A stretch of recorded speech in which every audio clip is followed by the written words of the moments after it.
A paz do Senhor, que através desta mensagem Deus possa se particularizar, meu amigo, com a tua vida, com a tua família.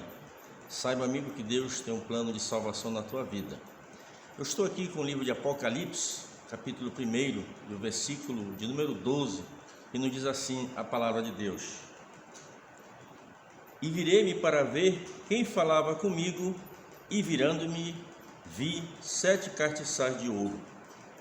Aqui está o amado irmão João, na ilha chamada Patmos, próximo do Mar Egeu, precisamente 80 quilômetros da cidade de Éfeso.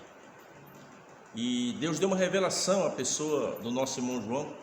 João disse: eu tive um arrebatamento de sentido no dia do Senhor.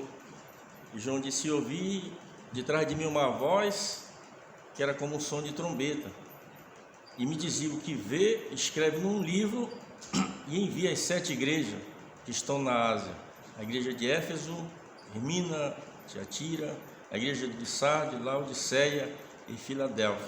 Eram 7 igrejas. João agora ele recebe essa ordem de comando, né? João disse: virei-me para ver quem falava comigo, e virando-me eu vi 7 castiçais de ouro. Você vai andando em direção para algum lugar e de repente alguém brada pelo teu nome atrás de você. Você imediatamente vai olhar para conferir quem é que está te chamando, quem quer conversar com você. João ele conhecia bem aquela voz, porque uma voz idêntica àquela um dia ecoou em Betânia, no sepulcro de Lázaro, e disse: Lázaro, vem para fora. E Lázaro ressurgiu. João conhecia bem aquela voz, porque um dia aquela voz no mar da Galileia disse: mar, acalma-te, vento emudece. E assim aconteceu.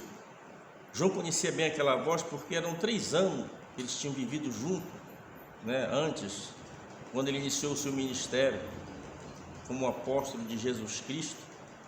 Você observa que ele conhecia bem Jesus, mas ele queria certificar se aquela voz era a voz daquela pessoa que um dia ele reclinou a sua cabeça sobre o seu peito, porque João recebia uma ordem e não era brincadeira, era coisa séria, né? Você observa que João diz: então virei-me para ver quem falava comigo. Só que João se surpreendeu porque ele viu 7 castiçais de ouro. Ele fixou os olhos no meio daqueles 7 castiçais. Ele observou que no meio daqueles 7 castiçais havia um semelhante ao Filho do Homem, vestido com uma vestidura branca até aos pés. João agora olha para o peito daquele moço. Quando ele olha, ele viu um cinto de ouro. João agora resolve subir a sua visão, e quando ele olha nos olhos, era como chama de fogo. João subiu um pouquinho mais a visão, olhou, o seu cabelo era branco como a lã, diz a Bíblia, branco como a neve. João olha para as suas mãos, umas mãos que um dia tinha sido ferida na cruz do Calvário, com cravos. E ele viu na sua destra daquela pessoa, ele viu ali as 7 estrelas. João olha realmente para o seu pé, para ver se tinha alguma marca naqueles pés, mas a Bíblia diz que seus pés eram como um latão reluzente. João agora resolve olhar para a boca. Quando ele olha para a boca, da sua boca saiu uma aguda espada de 2 fios. A Bíblia diz que quando João viu isso, ele caiu, e quando ele caiu, aquele homem, que era Jesus Cristo, colocou a sua destra sobre ele e disse: João, não temas, eu sou o que fui morto, mas eis que estou vivo para todo sempre, e tenho a chave da morte e a chave do inferno. Agora que tu vês, João, envia as 7 igrejas. João agora certificou de que realmente aquela pessoa era Jesus Cristo. Não havia mais nenhuma dúvida, porque a ordem era algo que aconteceria no futuro. A mensagem de hoje, o assunto ele é escatológico. Escatológico se trata das coisas do futuro. Para você que é evangélico, é estudante da Bíblia, você entende bem essa linguagem. Mas as pessoas que estão, quem sabe pela primeira vez, ouvindo uma mensagem de salvação, uma mensagem de pregação do Evangelho, talvez nunca tenha estudado, nem sequer ouviu falar nessa palavra escatologia. A escatologia é muito importante estudarmos ela para que a humanidade saiba que tudo está dentro do controle de Deus.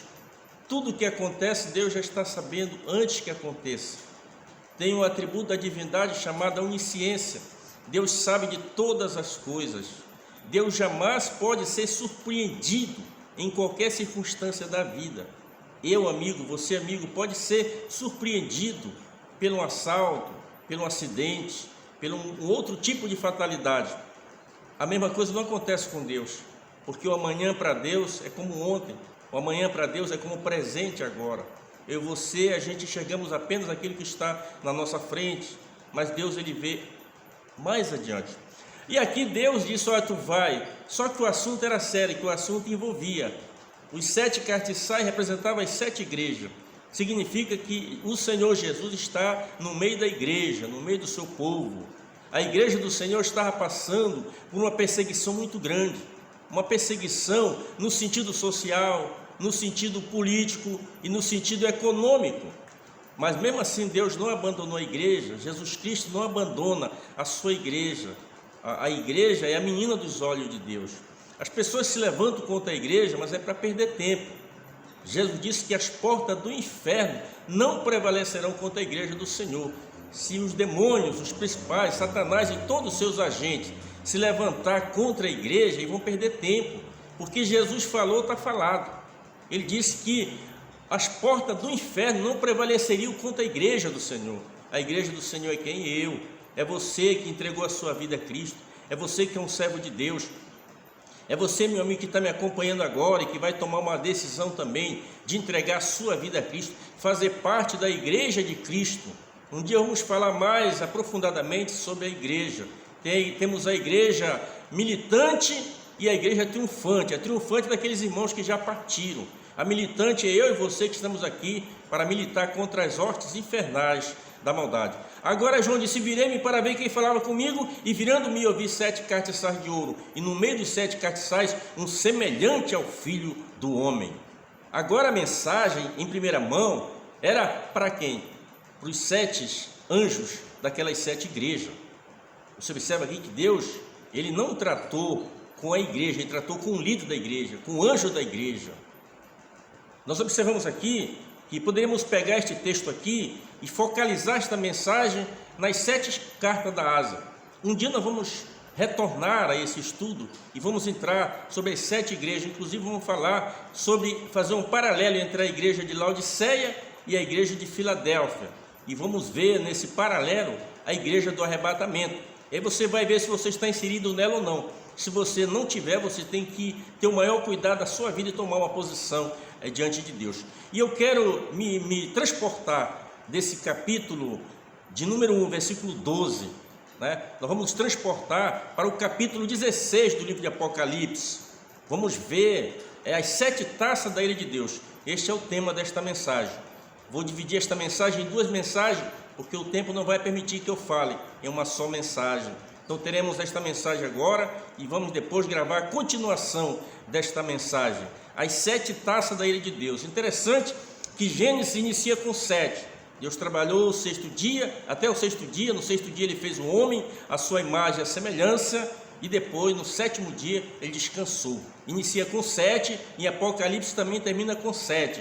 Nós temos 7 estrelas, nós temos 7 anjos, nós temos 7 selos, nós temos 7 trombetas, e vamos estudar nesse momento sobre os 7 anjos que saíram para derramar sobre a terra as 7 taças da ira de Deus. Vamos então para Apocalipse capítulo de número 16, nos diz assim a palavra de Deus. E eu vi vindo do templo uma grande voz que dizia aos 7 anjos: ide derramai sobre a terra as 7 taças da ira de Deus. Vamos observar aqui no versículo 2: e foi o primeiro anjo que derramou a sua taça sobre a terra, e fez uma chaga má e maligna nos homens que tinham o sinal da besta e que adoravam a sua imagem. Nós estamos observando aqui, estamos vendo um momento de pandemia, e a humanidade está perplexa. O crente, o servo de Deus, não está nem preocupado com isso. A preocupação do crente, em primeiro lugar, é estar preparado para Jesus quando vier buscar a igreja, ou se o Senhor levar através da morte. Mas a sociedade moderna, a sociedade fora, estão preocupados. E a preocupação do crente é simplesmente estar bem com Deus. E a segunda missão faz isso que eu estou fazendo aqui, pregando o evangelho por meio da internet, para você, meu amigo, entregar a sua vida a Cristo.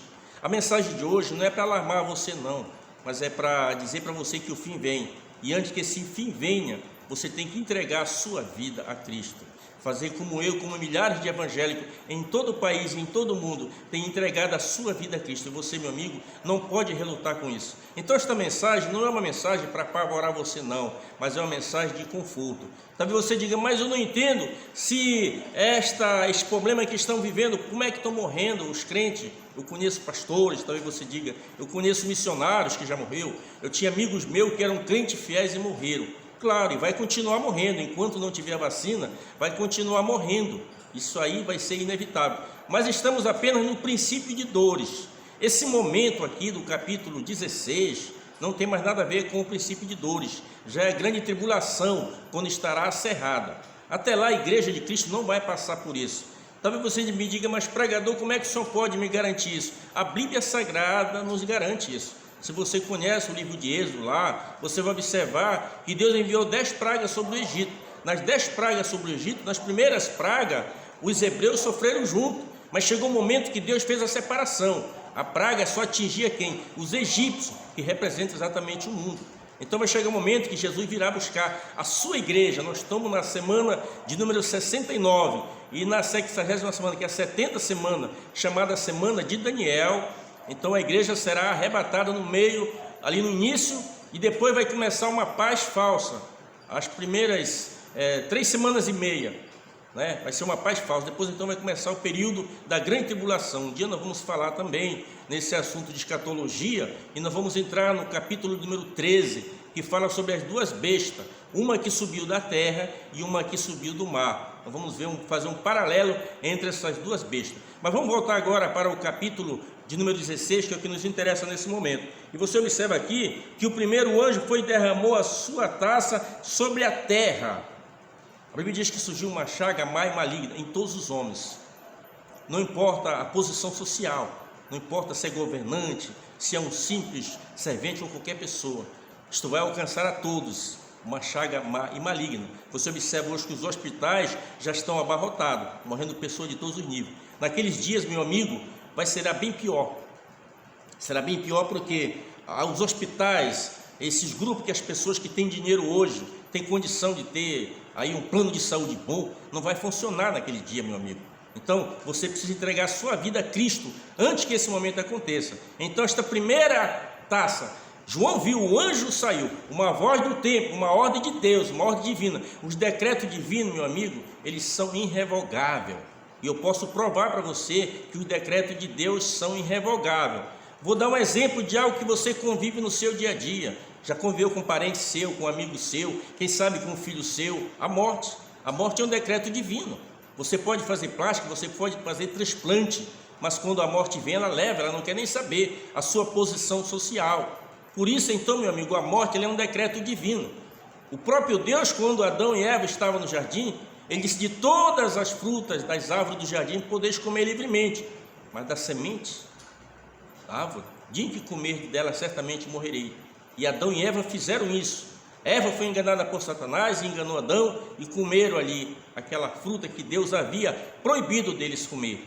Então a Bíblia diz, lá mais adiante o amado irmão Paulo diz, que por o homem entrou o pecado ao mundo e o pecado à morte. Assim a morte passou a todos os homens, porque é um decreto divino, eles são irrevogáveis. Portanto, meu amigo, aqui, esta primeira taça, vamos agora para a segunda taça. E o segundo anjo derramou a sua taça no mar, e se tornou em sangue, como de um morto, e morreu o mar, toda alma vivente. Mar Mediterrâneo, Oceano Atlântico, Pacífico, Índico, todos serão afetados. As pessoas vão estar num cruzeiro desfilando, de repente vão olhar as águas transformadas em sangue. Os animais, os répteis que habitam na água, todos vão morrer. Os rios do mar, as águas do mar vão cheirar mal. E você pode observar que isso já aconteceu lá no Egito e vai voltar novamente a acontecer. Meu amigo, vamos em seguida continuar esta mensagem. Vamos entrar então na continuação dessa mensagem, no terceiro anjo. Esse segundo anjo derramou sobre o mar. O terceiro anjo, nós vamos ver o que vai acontecer. E Deus tem um plano de salvação na tua vida, meu amigo. Por isso Ele quer que você escape urgente dos futuros juízos que virão sobre a face da